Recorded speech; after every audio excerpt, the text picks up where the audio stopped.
देखिए, जो horticulture industry है, मेवा इंडस्ट्री है, ये सब सरकारें जानती हैं। ये जम्मू कश्मीर की, बिलखुसूस कश्मीर की रीढ़ की हड्डी है, और नेशनल हाईवे हमारी इस रीढ़ की हड्डी की शहरग है। तो ये नेशनल हाईवे आज मरकज़ी सरकार के पास नहीं गई है, ये हमेशा से सेंट्रल गवर्नमेंट के पास रही है।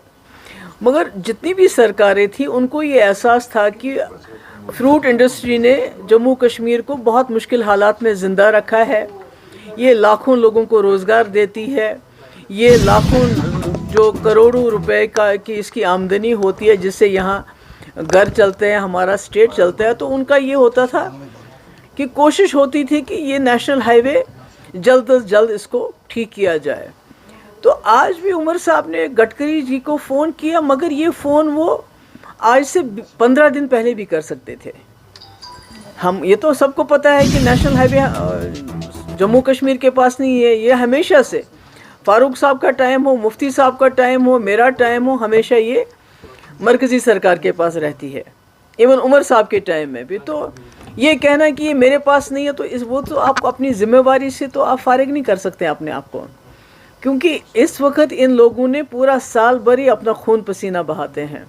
उसके बाद बैंकों से लोन लेते हैं, कर्जा लेते हैं, और आज करोड़ों रुपए का, अरबों रुपए का फ्रूट हमारा ज़ाया हो गया है। और अभी भी सड़क पे, मतलब कितनी देर ये सड़क ठीक रहेगी हमें पता नहीं है।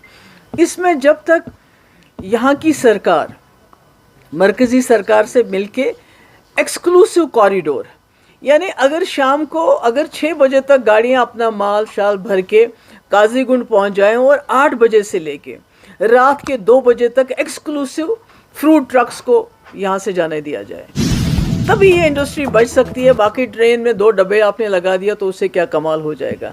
अनलेस एंड अनटिल आप पूरी ट्रेन जिसमें बहुत ज़्यादा माल जाता हो, और फिर वो भी वहाँ मंडीज़ तक पहुँचाना उनके लिए बहुत मुश्किल होता है। मेरा ये है कि ये बड़ा सीरियस मामला है, इसमें यहाँ की सरकार को इसमें सीरियसली लेना चाहिए था, और गडकरी साहब के साथ मसला उठाते हुए ये बात बहुत पहले हमें रफ़ा दफ़ा की होनी चाहिए थी। मैंने 2 सितंबर को इस पे बयान दिया था, क्योंकि तभी मुझे पता लग रहा था कि ये जो अगर अभी इसमें कार्रवाई नहीं करेगी सरकार, तो आने वाले वक्त में हमारे लोगों को, हमारे किसानों को बहुत दिक्कतें होंगी, क्योंकि टूरिज़्म तो ऑलरेडी ठप हो चुका है, आप देख रहे हैं।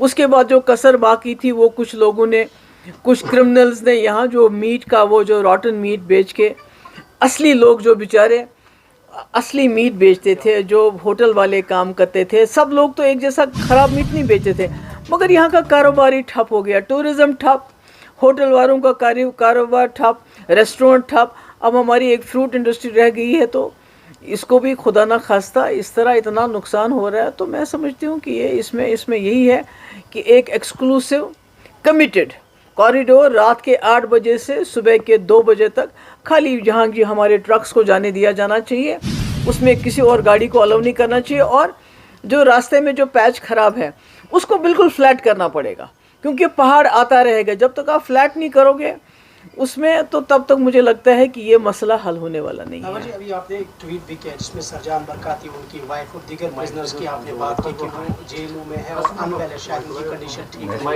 है। देखिए, ये जो मुझे फिर अफसोस के साथ कहना पड़ता है कि जो उमर साहब ने भी हाल ही में कहा कि मैं महराज मलिक साहब का केस लड़ने के लिए तैयार हूँ, मगर हमारे हज़ारों तादाद में हमारे जो प्रिजनर हैं वो यहाँ और मुल्क के जेलों में, उनमें से बहुत बड़ी तादाद लोगों की बीमार है। अब जो कोई थोड़ा सा नाम वाला होता है या किसी की फैमिली हमें अप्रोच करती है, हमें पता चल जाता है। हमें मालूम नहीं कि जो हमारे प्रिजनर्स, जो कैदी हमारे बाहर के जेलों में, उनकी क्या हालत है, वो किस हाल में है। इतना टेम्परेचर है वहाँ, खाने को अच्छा क्या मिलता है वो अल्लाह ताला बेहतर जानता है। तो इसमें मुझे किसी ने कहा, अप्रोच किया किसी ने, कि ये जो शहरोज़ा है बरकती की बीवी हैं, वो काफ़ी बीमार है और उनको अभी तक शायद रिपोर्टेडली बीमार है, तो उनका इलाज नहीं हो रहा। तो देखिए, उनके घर में बच्चे हैं, अगर आपने बरकती को बंद किया तो बीवी को क्यों बंद कर रहे हैं? कम से कम इंसानियत के दायरे में उसको छोड़ दीजिए। कई लोग हैं जो बहुत ज़्यादा तकलीफ़ में है, कोई कैंसर पेशेंट है, آپ کے امیر جماعت وہ بیمار ہے، آپ کے شبیر شاہ بیمار ہیں، آپ کا جو یہ ظہور وٹالی ان کو کینسر پیشنٹ ہے. یہ تو ہمیں پتہ ہے ان لوگوں کے بارے میں، مگر جو عام خام قیدی ان کے بارے میں کچھ بھی پتہ نہیں ہے.